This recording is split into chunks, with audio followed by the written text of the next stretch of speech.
O ministro Flávio Dino poderá votar no caso da revisão da vida toda? Tema 1102 do Supremo Tribunal Federal. Essa que eu chamo de maior ação de revisão de benefícios previdenciários da história do direito brasileiro. Vejam, eu estou recebendo muito essa pergunta aqui no canal. O ministro Flávio Dino acaba de ter aprovada a sua indicação no Congresso Nacional para se tornar ministro do Supremo Tribunal Federal. E como nós temos um julgamento em curso, que é o julgamento da revisão da vida toda, estão querendo saber se o ministro vai poder votar. Isto porque ele vai entrar no lugar da ministra Rosa Weber. E a ministra Rosa Weber, vocês que me acompanham sabem, ela já depositou o seu voto no julgamento dos embargos de declaração do caso revisão da vida toda. Inclusive, ela antecipou o seu voto naquele julgamento que estava ocorrendo no plenário virtual. E talvez por conta disso, estão me mandando mensagens acompanhadas com essas dúvidas. O ministro Flávio Dino entra no lugar da ministra Rosa Weber, vai assumir a cadeira da ministra Rosa Weber. Ele vai poder votar no caso da revisão da vida toda? Qual é o posicionamento do ministro Flávio Dino? Some-se a tudo isso o caso do ministro Cristiano Zanin, que entrou no lugar do Ricardo Lewandowski e votou no julgamento da revisão da vida toda. Por conta de tudo isso, as pessoas têm ainda mais dúvida se o ministro Flávio Dino, que acaba de ser indicado para ministro do Supremo Tribunal Federal, vai poder, assim como o Cristiano Zanin, votar no caso da revisão da vida toda. Vejamos, vamos tentar explicar tudo isso. Primeiramente, eu quero esclarecer o seguinte: de acordo com a regra, de acordo com o regimento interno do Supremo Tribunal Federal, o Flávio Dino não poderá votar no caso da revisão da vida toda.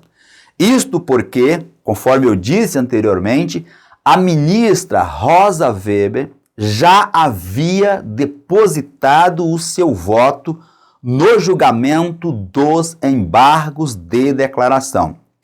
Então, se o presidente do Supremo Tribunal Federal for cumprir a regra, cumprir o regimento interno, o ministro Flávio Dino não votará no caso revisão da vida toda.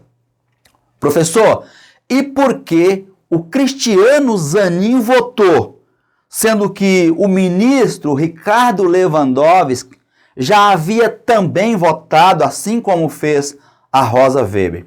E aqui eu quero explicar o seguinte: o ministro Ricardo Lewandowski, ele votou no mérito.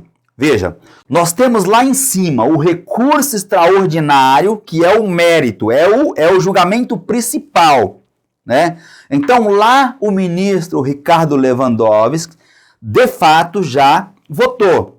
Só que dentro do processo vai se abrindo ramificações.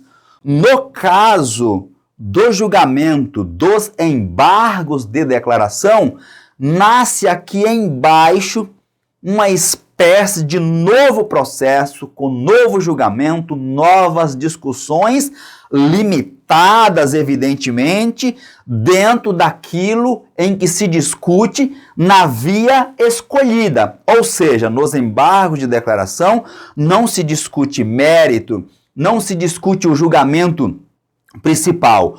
Os embargos de declaração, legalmente, juridicamente falando, serve apenas e tão somente para esclarecer eventuais pontos obscuros no julgamento ou esclarecer possíveis omissões no julgamento. É somente para isso que serve os embargos de declaração. Ele não tem o condão, ele não tem o poder e nem o objetivo de desfazer a coisa julgada, rescindir o julgamento anterior. Então, ramificações do processo, que é os embargos, é como se fosse um processo autônomo.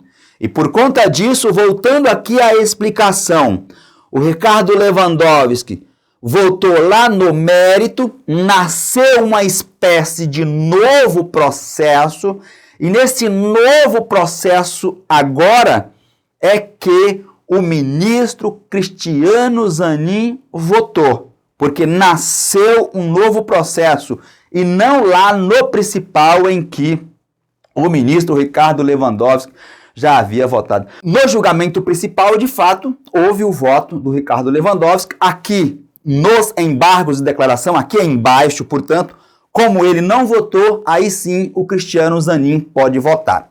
E o que aconteceu no caso dos embargos de declaração? O julgamento estava acontecendo em plenário virtual, né? Estava tudo aqui acontecendo, inclusive eu repercutindo aqui quase que em tempo real em nosso canal, quando houve o pedido de destaque por conta do ministro Alexandre de Moraes. O que é o pedido de destaque, gente? O pedido de destaque é o seguinte: tem um julgamento em plenário virtual em que nós não temos a discussão do processo, a discussão que eu digo oral, não temos ali aquela apresentação oral de cada ministro defendendo as suas posições, né? A pessoa apenas junta o voto, o julgador apenas junta o voto, enquanto ele estiver acontecendo, tem um prazo determinado, ia inclusive até o dia 1º de dezembro.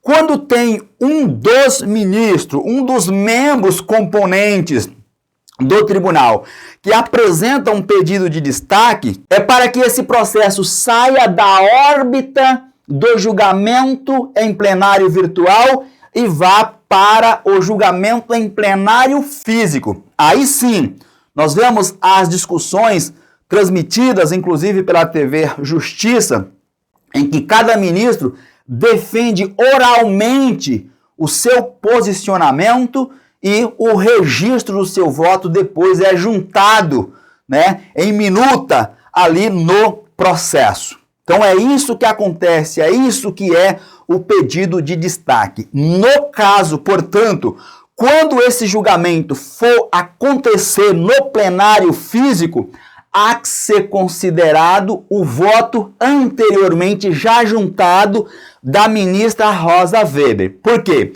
Todos os demais votos serão, que, entre aspas aqui, anulado. O julgamento vai começar do zero. Respeitado, entretanto, o voto do componente da corte que se aposentou, como foi o caso do ministro Marco Aurélio no julgamento do mérito, no julgamento principal.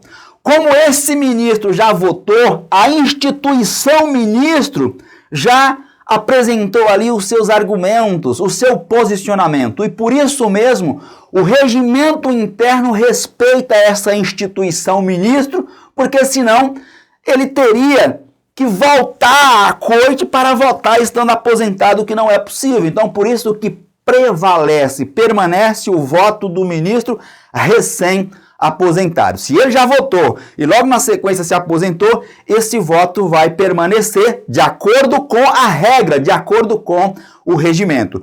E por permanecer o seu voto, aquele ministro que assume o seu lugar, assenta-se à sua cadeira, não pode votar no mesmo processo. É isso que deve acontecer no caso do ministro Flávio Dino.